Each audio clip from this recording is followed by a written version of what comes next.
Magandang araw po. Thank you Lord sa magandang araw na binigay sa atin.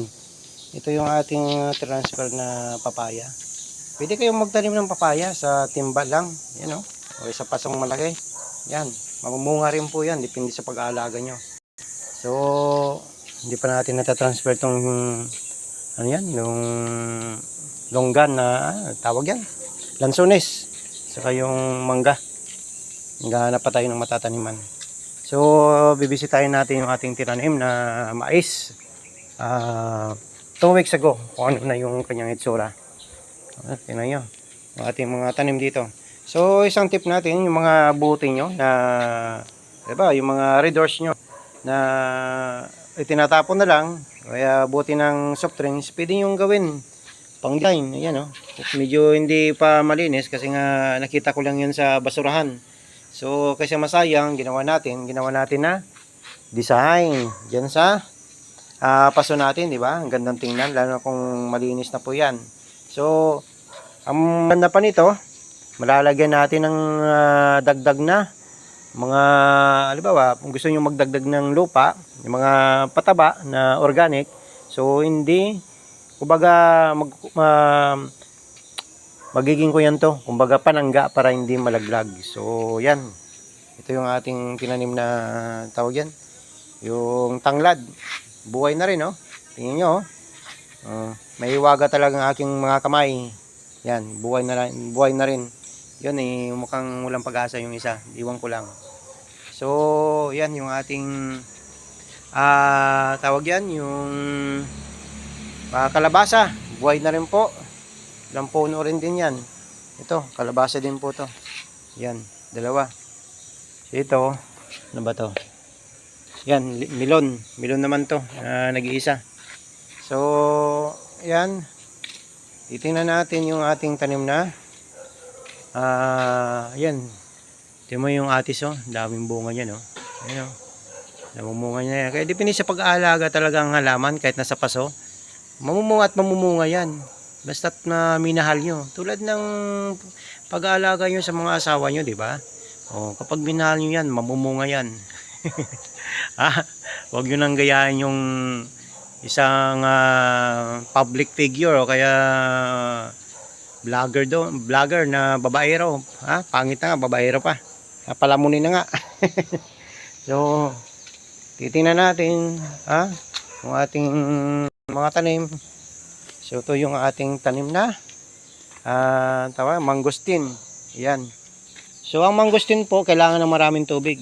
Yan. Kung pwede araw-araw na didiligan nyo. Parang asawa din yan, kailangan diligan. Yan. Buhay na rin po yan. So ito, transfer ko rito yung aming isang langka kasi nga itong langka na to, di ko alam nabili ko lang to sa Shopee. Mukhang buhay naman, nabuhay na rin naman pero ito natuyo lang yung niya, yung daon, pero sa tingin ko nabuhay na rin sumasaan na rin kasi yung daon niya. So dito na rin lang siya. Huwag na natin i-transfer pa, baka magtampo. Sabi grafted daw to. Yan, naloko tayo. So hayaan na lang natin mabuhay. Di ko alam kung anong breed to, anong variety. Yan. Titingnan na lang natin pag lumaki na siya. Yan. So, papasyal ko kayo doon sa tanim kong tawag doon, mais. Black corn. Dito tayo sa taas ng aming palasyo. Yan. Oops. Yan. Yan yung tanim natin na black corn. 2 weeks ago, nagtanim tayo dito. Sa sako lang yan, sako ng simento, yung mga tira-tira na hindi na nagagamit, yan nabuhay na. Yung iba malalago. Ito lang ay nagtatanggal-tanggal yung daon kasi pinaglalaruan ng pusa, yung alaga kong pusa. Yan. Ibig sabihin yan, pag dilaw na, baka nasobran sa init o nakulangan sa dilig. Yan, pero itong iba, okay naman siya. Malago. Yan. Malago yung mga dahon. So, mga ilang weeks pa po to, mamumunga na rin. Ha? So, sipag lang. Ha? Baga hindi talaga magugutom ang tao kung madiskarte tayo at masipag. Kasi kahit sa bahay natin, pwede tayong magtanim eh. Sa sako lang oh. Pwede ka nang magpatubo ng halaman. Oh, ito. Tanim ko rin to yung ating kalabasa. Yan. Nalanta yung ating rosemary. Pero ito nabuhay na yung ating papaya. Oh, sa paso lang yan oh. Pero mamumunga yan, papakita ko sa inyo. Mamumunga yan ng marami. Yan. Ito malaki na rin. Lalagyan na natin ng gapangan pataas. Yan, nabuhay na rin yung isang rosemary natin. So isa lang ang nakasurvive, isa nabili natin. Kasi nga yung nabili natin yung talagang isa medyo parang mamamatay na bago nung dumating dito. So okay lang, wala tayong magagawa. Yun na lang talagang buhay niya. So yan, you know, diba? Ang gandang tingnan no, kahit nasa sako lang. Yan. Mas masarap kasing kumain na galing sa tanim mo, pinaghirapan mo, di ba? Parang kuyan lang din yan tawag yan pinapakain mo sa pamilya mo yung pinaghirapan talaga natin, hindi yung galing sa easy money. Okay, maraming salamat. Hanggang sa muli.